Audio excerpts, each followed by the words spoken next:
Por que ir para as Filipinas? Para fugir de Alcatraz. Por quê?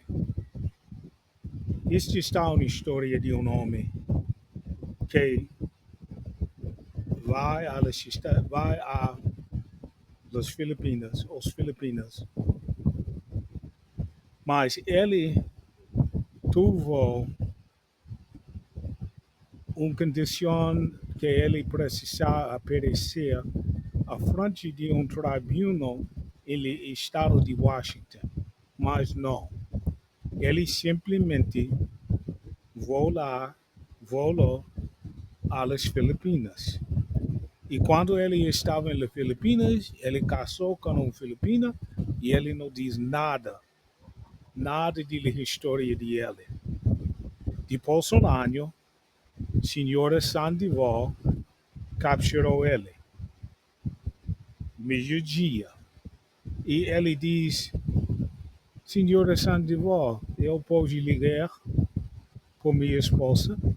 E senhora Sandoval diz a ele, se você pode ligar para sua mulher, mas simplesmente diz a ela que você vai embora aos Estados Unidos, mas nunca mais você vai voltar a ela e os Filipinas.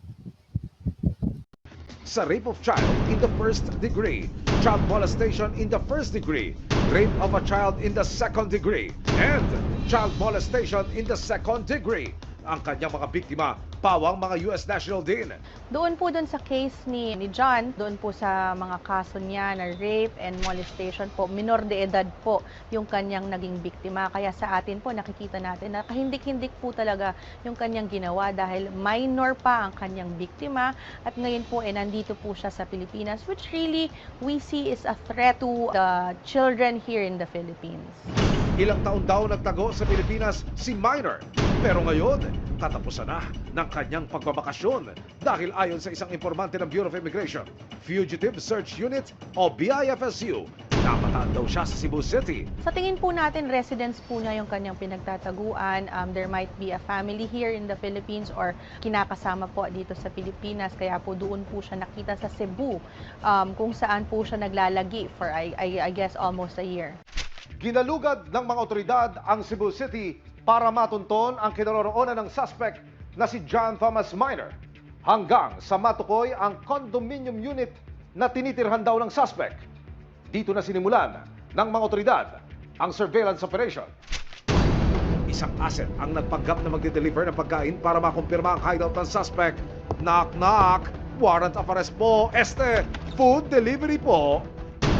Nang makumpirma ang condo unit ng suspect, agad pinlano ng BIFSU, PNP Cebu at iba pang operatiba ang isang entrapment operation. So na-monitor po to na pumasok ng Pilipinas December of 2022 and hindi na po siya umalis at based po sa mga transactions niya ng financial records, dito po siya nakabase sa Cebu. Through a ruse last week ng delivery, nakakuha po kami ng address niya and dahil nga din po dun sa ruse, nagpakita po yung subject na nag-receive po ng delivery. So, monitored po na dun po yung kanyang current address. Just to give you an idea, ito po, medyo malawak po yung lobby.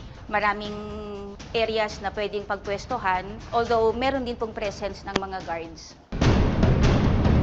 Wala nang silayang na oras sa mga operatiba, isang asset ang agad pumasok sa condo unit. According sa Bureau of Immigration, Fugitive Search Unit, dito sa isang kondo sa Cebu City, nakatira yung isang American national na inaabangan nila ngayon, minamanmanan nila ngayon. Sangkot ito sa panggagahasa at pangmumolestya sa isang minor de edad. Halos isang oras na tayong nandito ngayon sa area kung saan pwede nating mahuli yung subject natin. So nagbigay ng update yung mga agent natin na identified na yung subject natin ngayon. So ito yung mga binigay na photos nila na nandun nga. Makalipas ang mahigit isang oras, may dalawang agent na pumasok doon. So na-identify o kuha na nila yung room kung saan nagtatago yung suspect. Bigyan nila tayo ng go signal sa paghuli sa ating subject. Dalawang foreign nationals na sangkot di umano sa iba't ibang kaso tulad ng assault, harassment at rape ginawang hiding place daw ang Cebu. Ang isa sa mga target si John Minor na may patong-patong na kaso ng rape of a child at child molestation. Sa bisa ng isang bench warrant mula sa Supreme Court sa Amerika, iniutos na arestuhin ang suspect sa pagmamanman ng operatiba kasama ang resibo. Natukoy ang tinutuluyan na condominium ni Minor sa Cebu City. Doon po sa investigation ng ating mga operatiba na pag-alaman po na nandito po siya sa Pilipinas at mukhang may kinakasama po dito kung saan po siya nagtatago. Halos 1 taon na rin po siya hiding in the Philippines despite being a wanted criminal doon po sa kanyang bansa. Yung gagawing operation ngayon dun sa subject kasi bukod sa private o residential condominium ito, ang sabi, maraming exit point na pwedeng daanan ng suspect. Inabangan ng mga operatiba ang suspect sa lobby at ilang sandali pa, isang pamilyar na mukha ang nagpakita. Kumpirmado, siya na nga ang fugitive na si John Minor. Mabilis na kumilos ang Bureau of Immigration, Fugitive Search Unit at BI at iba pang mga operatiba. Hey, bro, sit down. Mr. Minor? Sorry? Mr. Minor? We're agents of Bureau of Immigration Fugitive Search Unit. Oh. May I have your phone, please? I will explain your I need case. to call my wife. Yes, you can call your wife later. Hindi na nakapalag si Minor. You are under arrest. You have the right to remain silent. Anything you say can and will be used against you in this investigation. You also have the right to counsel. If you cannot afford one, the Bureau of Immigration will provide one for you. Do you understand those rights that I just read to you? Yes. You can call your wife to get your passport and your other stuff because we're going to bring you to Manila today. Oh, alright. Cuidado. Senhora Sandoval está procurando por você.